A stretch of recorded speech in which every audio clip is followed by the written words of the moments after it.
welcome to Xbox On. In this video, we're going to be giving you a rundown of all the best games that we've seen at E3 2019. Yeah, you know, just in case you might have missed them.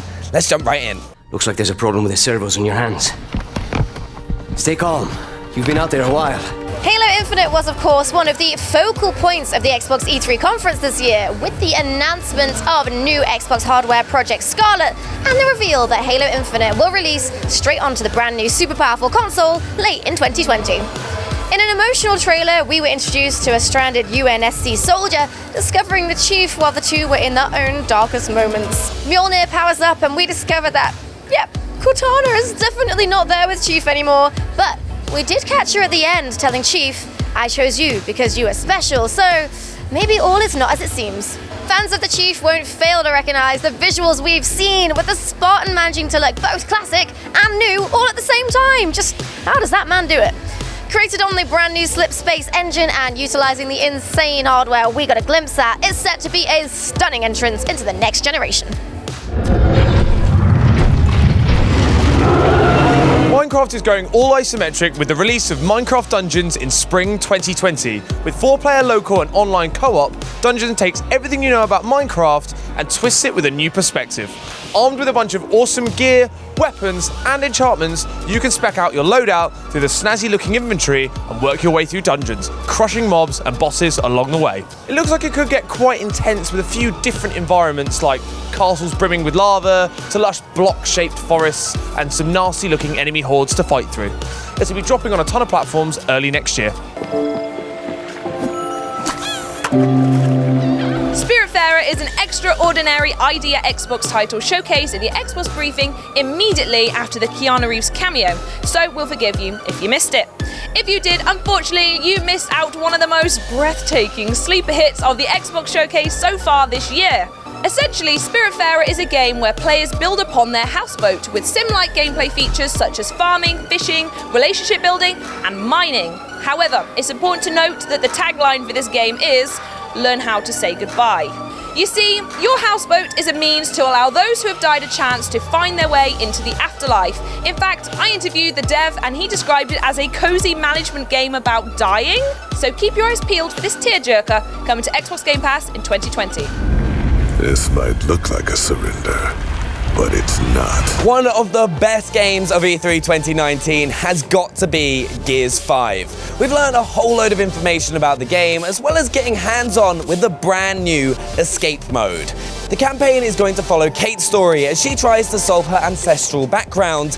We also learn when we're going to find out more about Versus and Horde, but I want to focus on what we saw and got hands-on with at E3, and that's that Escape mode. Your objective is to infiltrate the hive through a snatcher, detonate the bomb, and escape. Every week or two, there'll be new hives to play through, helping make the game mode as fresh and exciting as possible.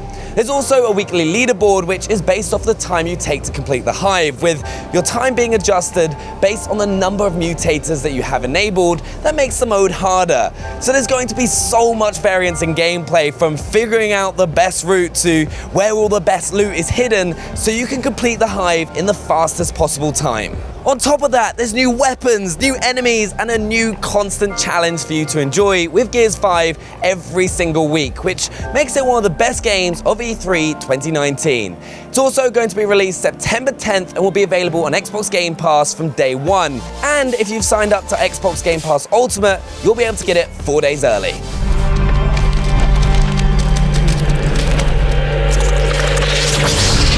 For those of us who enjoy a good puzzling, platforming challenge, it was a good week as we got another look at the upcoming Xbox exclusive Ori and the Will of the Wisps. A liberal sprinkling of emotion was thrown in there as we see Ori once more fighting a cause that is bigger than themselves in new, beautiful and ethereal environments. It certainly looks to be creepier, bigger and more intense than the Blind Forest, with foes that absolutely dwarf poor Ori and combat that looks frantic and fast-paced. We also got a release date for the game on February the 11th, 2020, landing straight onto Xbox Game Pass on day one.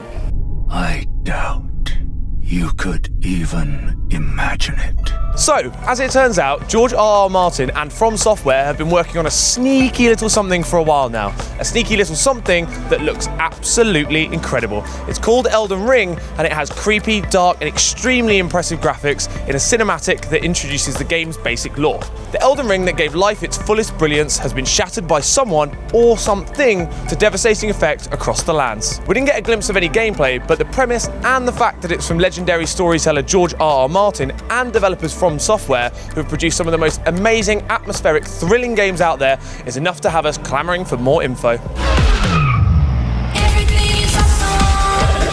Playground Games truly know how to make everything awesome by taking the already epic Forza Horizon 4 and seamlessly blending it together with the nostalgic chaos of LEGO in their next DLC, LEGO Speed Champions.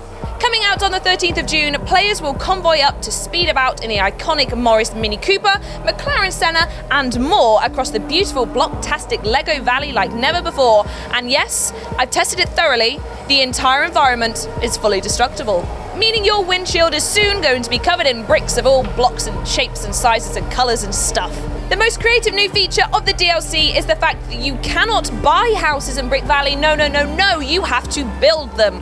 Earn bricks in your usual currency-driven ways, or take on the 272 challenges spread across the map to build the grand Lego house 5-year-old you can only dream of.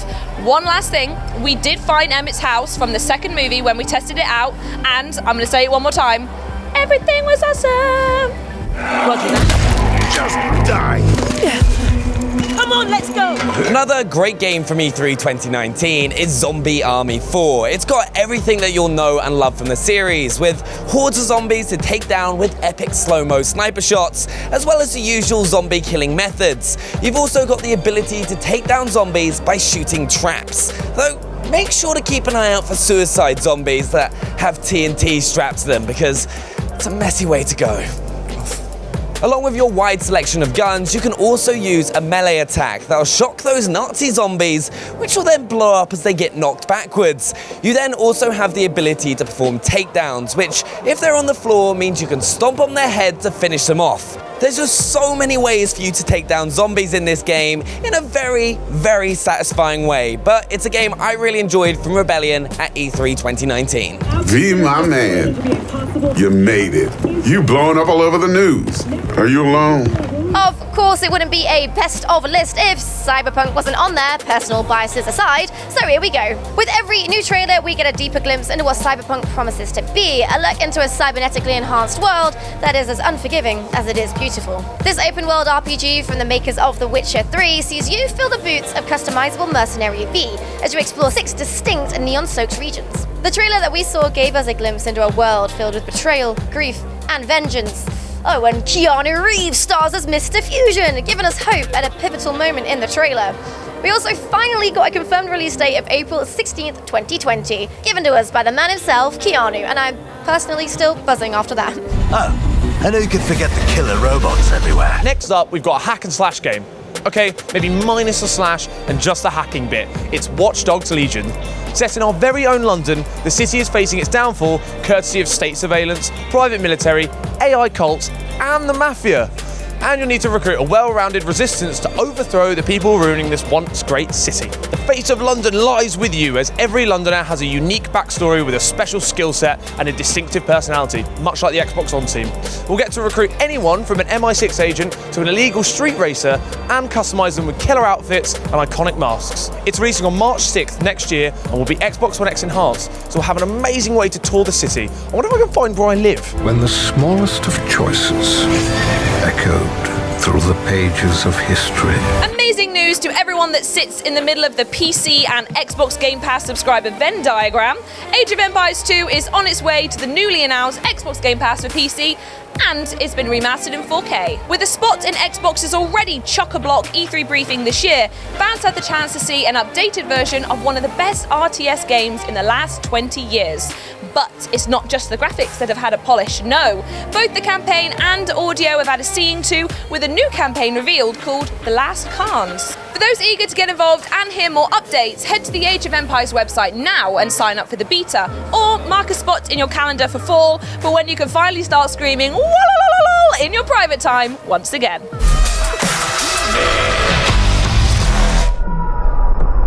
A game that blew me away and I was excited to see more of from the Xbox E3 conference was Bleeding Edge from the Xbox game studio Ninja Theory. The game sees you face off in 4v4 combat, which focuses mostly around melee combat, with different characters using different weapons and playstyles. Some characters also have ranged attacks, but are usually not as powerful. Along with your 3 abilities for each character, you can also select from 2 different ultimate abilities, which helps to vary the gameplay. You can also choose from 3 different class types, including assassins, supports, and tanks, which are all pretty self-explanatory.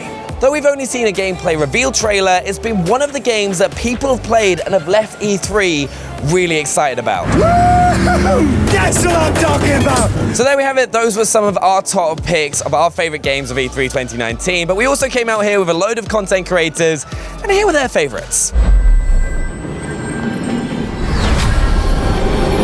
So Callum, what's been your favourite game at E3 so far? My favourite game at E3 so far has definitely been Minecraft Dungeons. Ooh, why is that? Because I play Minecraft all the time, and that's like a fun, new way to experience like the same characters from the game, but in a really like fun, fast-paced, new rogue-like experience. Excellent. So Echo Soldier, what was your favourite game at E3 so far? My favourite game at E3 has been Minecraft Earth. Ooh, another Minecraft. Why's that? I think the augmented reality is just something different, and seeing the HoloLens a couple of years ago and how that's now been implemented to the game, that's definitely my favourite part. Awesome. We've been here at E3 for quite a while now. You've seen a lot of games. What has been your favourite so far? My favourite so far is definitely Gears 5. Oh, what do you like about Gears 5 so much? Well, I've been playing it since I was 10 years old, so if I like growing up with it, I love the game, I love the gore, and I'm so excited to see where the story goes. That's awesome. I love it. Historical love there. So E3 is almost coming to a close, and I'm here with Arex, Paradise, and 26 to tell us all about what their favourite games they've seen so far have been. Arex? It has to be Bleeding Edge. Bleeding Edge, like that game looks fantastic. The art direction is incredible. I want all the clothing that all the characters are wearing. All of it. All of it. Exactly, all of it, right? But gameplay wise, so being so melee focused, being a team-based game, honestly, I think there's like so much potential for that game to, go massive, and it's just so much fun to play. It's so fast-paced. There's just like I love every aspect of it. Absolutely. Paradise? So for me, it's got to be Monster Hunter. They've got Iceborne here, the new expansion that's coming out, all the new combos for all the weapons, all the new monsters to hunt. It's just going to be, we've already played it some hands-on and it's amazing, so I really want to get fully into that game as well. Excellent. Do you know when that's coming out? Not the exact date? September the 7th. September 7th. You heard it here first. September 6th, one of those. September. And how about you, 26? What's been your highlight so far? So it's got to be Halo. I grew up with Halo, and Halo's been like such a big part in my life. So seeing Halo on the stage, seeing Master Chief being back, that's it. That's what I'm ready for. Halo's going to be the one, guys. Yeah, that's the stuff right there. Thank you so much, guys. So there are their favourite games, but what are yours? Make sure you leave a comment down below, and while you're down there, smash the like button and subscribe. Yeah, so you don't miss out on another Xbox video. We'll see you next time. Bye.